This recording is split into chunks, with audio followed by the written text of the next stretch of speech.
नमस्कार दोस्तों।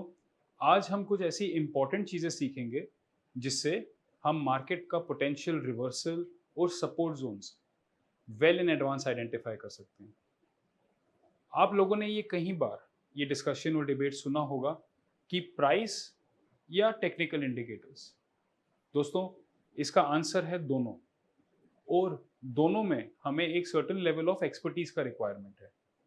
इस वीडियो का ऑब्जेक्टिव है कि हम कैंडलस्टिक्स और प्राइस के थ्रू मार्केट का एनालिसिस करें, जिससे हम पोटेंशियली सही डायरेक्शन में हो, और अगर मार्केट में कोई ट्रबल आने वाला हो तो हम पहले ही उसके बारे में इन्फॉर्म्ड रहें। तो ये दोस्तों, पहले चार्ट पे फोकस करते हैं। सामने मैंने निफ्टी 50 का वीकली चार्ट लगाया। मेरा पर्सनली ऐसा मानना है कि मार्केट का कोई भी रिवर्सल या कोई भी प्रिडोमिनेंट सपोर्ट या resistance point will always be characterized by a series of candlesticks, और वो कैंडलस्टिक्स डेफिनेटली किसी ना किसी थ्योरी के अंदर आएंगे। कैंडलस्टिक्स ट्रेडिंग एक जापानीज मेथड ऑफ ट्रेडिंग है जो कि ओवर 500 इयर्स ओल्ड है, जिसे दुनिया के सामने स्टीव नीसन ने अपने रिसर्च के थ्रू 1970s में रखा था। तो आइए दोस्तों, इसी कॉन्सेप्ट को थोड़ा डिटेल में समझने की कोशिश करते हैं। हाइंडसाइट में हमारा विजन 2020 है, ये हम सब जानते हैं। तो इसी का ही यूज करके हम पहले कुछ सीखने की कोशिश करते हैं और आगे जाके उसे अप्लाई करने की कोशिश करते हैं। काफी क्लियर है कि हमें इस पॉइंट पे मार्केट को एक रेजिस्टेंस मिला था। अब दोस्तों, मेरा सवाल आपसे ये है, can you identify the candle which was formed at this point? अगर हम इसे क्लोजली नोट करेंगे तो वी विल आइडेंटिफाई कि ये कैंडल पे कुछ कैरेक्टरिस्टिक्स हैं। वन, कि यहाँ पे एक गैप अप था, और गैप अप होने के बाद पिछला कैंडलस्टिक कंप्लीटली एनगल्फ हुआ है, और this candlestick is a red colour candlestick जो कि एक पिवटल हाई पे हुआ है। सो क्योंकि ये कैंडल पूरी तरीके से एनगल्फ हुआ है, इधर मैं एक वर्ड डाल दूंगा एनगल्फ, और क्योंकि ये हाई पे फॉर्म होने वाला रेड कैंडलस्टिक है तो यहां पे मैं मार्क कर दूंगा बेरिश एनगल्फिंग। और इस बेरिश एनगल्फिंग का कैंडल फॉर्म होते से ही वी हैव सीन कि मार्केट का अप्रोक्सीमेटली 15% करेक्शन इस पॉइंट तक होता है। इस पॉइंट पे वापस हमें दिखते हैं सिमिलर लोज। कैंडलस्टिक ट्रेडिंग में सिमिलर लोज को ट्वीजर बॉटम बोलते हैं। ये एक वीक सपोर्ट का काम करता है, और इस टाइम पे कंफर्मेशन के बाद हम देखते हैं कि यहां पे मार्केट इंडीड सपोर्ट लेता है। थोड़ा और आगे चलते हैं और यहां पे हमें exactly same candle bearish engulfing वापस दिखेगा। इन अदर वर्ड्स, मार्केट ने एक नया हाई जरूर लगाया, बट वही tendency of showing a bearish engulfing candle repeat किया। आई एम वेरी कॉन्फिडेंट कि जब हम इसे प्लॉट करेंगे और किसी इंडिकेटर को इसके साथ प्लॉट करेंगे, हमें इन दो हाइस के बीच में एक डाइवर्जेंस भी दिखना स्टार्ट हो जाएगा। इस बेरिश एनगल्फिंग के बाद मार्केट में रिपीटेड करेक्शन आता है, और करेक्शन होने के बाद हम देखते हैं कि यहां पे वंस अगेन सिमिलर लोज, यानी कि फिर से मार्केट ट्वीजर बॉटम्स फॉर्म करता है। ये फॉर्म करने के बाद let's move to the next pivotal high, this one. Once again हमें दिखेगा कि पिछले क्लोज से ये भी एक गैप अप ओपन है, और पिछला कैंडल पार्शियली एनगल्फ्ड है। एक पार्शियली एनगल्फ्ड कैंडल को हम बोलेंगे डार्क क्लाउड कवर।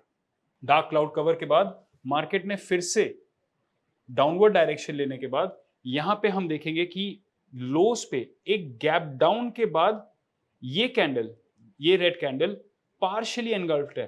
तो जैसे ये डार्क क्लाउड कवर बेरिश था, ये बुलिश कैंडल यहां पे बन जाता है बुलिश पियर्सिंग।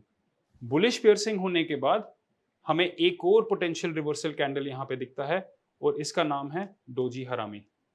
ये प्रोसेस कंटिन्यू करने के बाद we see once again market forming a series of dojis at this level. जहां पे पिछला टॉप था, एग्जैक्टली वहीं पे series of dojis market form करने लगता है, और हमें आइडिया हो जाता है कि this is already going to be a region which is going to be strongly contested. आगे देखते हैं दोस्तों कि प्राइस एक्शन और कैसे अनफोल्ड होता है। अभी दोस्तों इस कैंडल पे नजर डालते हैं। Once again open high same है, गैप अप ओपनिंग है, और पिछला कैंडल पूरी तरीके से एनगल्फ्ड है। तो इसका नाम क्या होगा? वही बेरिश एनगल्फिंग। इस बार मैं जस्ट बी और एनगल्फ मेंशन कर देता हूं। देखते हैं दोस्तों, ये बेरिश एनगल्फिंग जो कि ऑलमोस्ट सिमिलर हाइस पे 3 बार से ज्यादा फॉर्म हो चुका है, इसका इम्पैक्ट मार्केट में। तो दोस्तों हमने देखा कि बेरिश एनगल्फिंग फॉर्म होने के बाद मार्केट में एक साइजेबल करेक्शन आता है और साइजेबल करेक्शन के बाद हमें वापस यहाँ पे काफी बुलिश रिवर्सल पैटर्न्स भी दिखते हैं।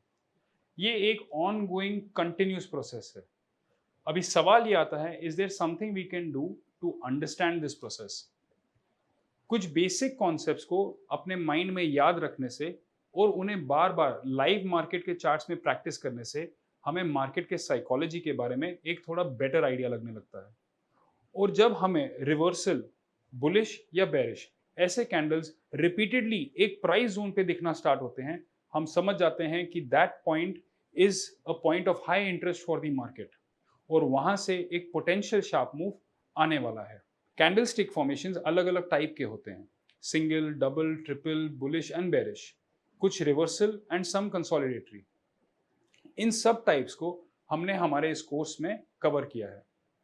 द इंटेंशन इज दैट इस course price action trading using candlestick से सारे ट्रेडर्स जो अपना ट्रेडिंग जर्नी इनिशिएट कर रहे हैं उनके पास necessary understanding of the subject होगा, जिससे वो मार्केट में अपना सब्जेक्टिव एनालिसिस कर सकते हैं।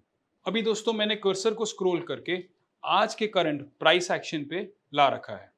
मैं एक बार जो लिखा है उसे डिलीट कर देता हूं और हम सिर्फ और सिर्फ इस कैंडल पे फोकस करते हैं, क्योंकि हम देख रहे हैं कि इतने बड़े रेड कैंडल के बाद हमें एक कैंडल दिख रहा है जिसका body completely inside the body of the red candle है यानी कि इसे एक इनसाइड डे कैंडल भी बोला जाता है। इनसाइड डे कैंडल आने का मतलब इस प्राइस पॉइंट पे जहां पे ये कैंडल का लो लगा है वहां पे मार्केट पोटेंशियली सपोर्ट लेने को तैयार है।